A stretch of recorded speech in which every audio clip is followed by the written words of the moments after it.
होता है range, range of flight, range of flight.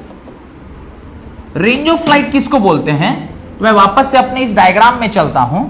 Range किसको बोलते हैं? ध्यान से देखिए, यहां से जो हॉरिजॉन्टल डिस्टेंस वो ट्रैवल किया है इसी को रेंज कहते हैं। मान लीजिए मैं आपके साथ कैच कैच फेंक रहा हूं, तो कैच कैच जब आप बॉल फेंक रहे हैं तो कुछ तो वाई में ट्रैवल किया है और कुछ एक्स में बॉल ट्रैवल किया। भाई कैच फेंकेंगे तो ऊपर भी हवा में गया होगा और दूरी भी गया होगा, तो जो ये हॉरिजॉन्टल में दूर गया है उसी को क्या कहते हैं?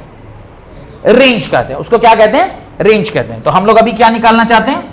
रेंज ऑफ फ्लाइट निकालना चाहते हैं। क्या निकालना चाहते हैं? Range of flight. अब ध्यान से देखिए, रेंज को क्या मैं Sx is equal to R लिख सकता हूं। देखिए Sx मतलब displacement in X direction, Sx मतलब डिस्प्लेसमेंट इन एक्स डायरेक्शन। अच्छा, डिस्प्लेसमेंट इन एक्स डायरेक्शन में formula uxt plus half axt square लिख सकते हैं क्या?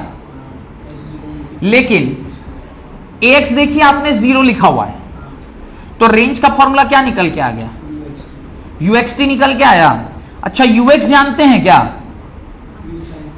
है साले, पढ़ो ना कॉपी में यार।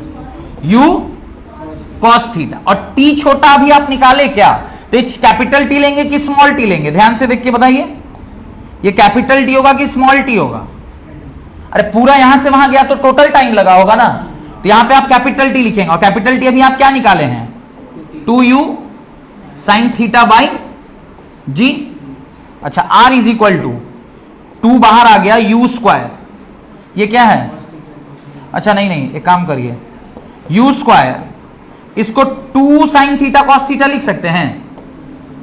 ट्रिग्नोमेट्री में आप लोग जो मैथ्स के स्टूडेंट है बताइए, r is equal to u square 2 sine theta cos theta sine 2 theta होता है क्या? होता है कि नहीं होता है जी? अरे बोलते क्यों नहीं? होता है ना। 2 sine theta cos theta is equal to होता है साइन 2 थीटा। तो रेंज का फॉर्मूला क्या निकल के आ गया? Range is equal to U square sine 2 theta by G. देख रहे हैं कितना सरल डेरिवेशन है। हाँ,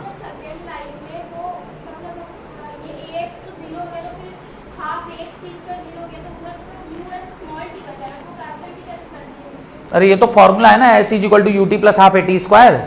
अब टाइम आप रेंज निकालने में कौन सा टाइम लेते हैं? पूरा टाइम लेंगे कि आधा ही टाइम लेंगे? अरे यहां से बॉल यहां पहुंचने में कैपिटल टी लगा था कि स्मॉल टी लगा था? तो कैपिटल टी इसलिए लिए। अरे फॉर्मूला लिखे थे S is equal to U T plus half A T square. ये वो वाला टाइम नहीं है जो टाइम ऑफ एसेंट है। टाइम ऑफ एसेंट, अच्छा ऐसे अगर डाउट आ रहा है मन में तो आप एक काम कीजिए, इसको टी ए लिख लीजिए। इसको क्या कर दीजिए, अगर मन में ऐसे संदेह आ रहा है तो इसको टी ए कर दीजिए, ये टी ए कर दीजिए, ताकि आपको ये डाउट ना हो कि सर यहां पर आपने टी लिखा है ये वही टी है। टी ए कर दीजिएगा तो टाइम ऑफ एक्सेंट हो जाएगा, तो आपको ये डाउट नहीं रहेगा कि सर यहां पर आप टी लिखे हैं ये वही टी है जो आपने टाइम ऑफ एक्सेंट में यूज किया था। तो टी ए लिख दिए वहां पे, ठीक है, तो डाउट आपका खत्म हो गया। बढ़े आगे। अच्छा, आपने सुना होगा, कभी कभी ऐसे सुनते हैं कि रेंज मैक्सिमम तब होगा ना जब 45 डिग्री में फेंका जाएगा। कभी ऐसा सुने हैं? शॉर्टपुट कौन कौन फेंका है? शॉर्टपुट जो फिजिकल एजुकेशन लिया होगा तो शॉर्टपुट फेंकता होगा। या कभी आप तीर ऐसे चलाते देखे होंगे, जो धनुषधारी को तीर चलाते हुए। तीर जो लोग चलाता है तो कभी देखें एकदम स्ट्रेट नहीं चलाएगा, हल्का ऊपर चलाता है। उसका रीजन क्या है हल्का ऊपर चलाने का? क्योंकि ग्रेविटी से हल्का नीचे आएगा। और एग्जैक्टली कितना सच्ची टेक्निकल बात है। अगर प्रोजेक्टाइल ना कोई पढ़ा हो, एक्सपीरियंस से भी कर सकता है लेकिन पहली बार में नहीं। लेकिन अगर आपके पास थोड़ा सा पढ़ाई का ज्ञान हो तो आप जानते होंगे कि हल्का सा ऊपर ही मारना होगा तभी वो के नीचे लगेगा। गोली भी ऐसे ही, जब कोई गोली, हाँ गोली भी जब चलाते हैं तो हल्का ऊपर चलाया जाता है ताकि थोड़ा सा नीचे आके लगे और उसको गोली लग जाए। अब अगर मुझे मैक्सिमम रेंज निकालना हो कि रेंज मैक्सिमम कब होगा, ध्यान से देखिए, रेंज मैक्सिमम कब होगा? तो रेंज मैक्सिमम कब होता है? जब r इज इक्वल टू क्या निकाले आप? U square sine 2 theta by G. ये क्या हो जाना चाहिए? मैक्स हो जाना चाहिए। अब ये मैक्स तभी होगा, यू स्क्वायर बाई जी तो क्या है? कांस्टेंट है। बचा क्या? साइन 2 थीटा, यानी ये साइन 2 थीटा मैक्सिमम होना चाहिए। साइन थीटा की मैक्सिमम वैल्यू क्या होती है? 1, यानी साइन 2 थीटा किसके बराबर हो जाए? 1 के बराबर। यानी sine 2 theta is equal to 1 की जगह मैं साइन 90 लिख सकता हूं क्या? तो यहां से 2 थीटा किसके बराबर हो गया? 90 के बराबर। और क्या यहां से समझ में आया कि थीटा इज इक्वल टू कितना होना चाहिए?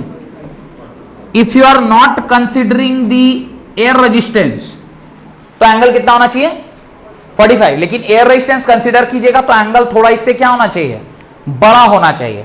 46.5 के आसपास के एंगल में अगर आप फेंकते हैं शॉर्ट पुट को तो वो मैक्सिमम दूरी जाएगा। पर और practical purposes it is 46.5। For all theoretical purposes theta is equal to 45 degree. तो रेंज मैक्सिमम कब होता है? जब थीटा कितना हो जाए? 45 डिग्री हो जाए। डन। और एक लास्ट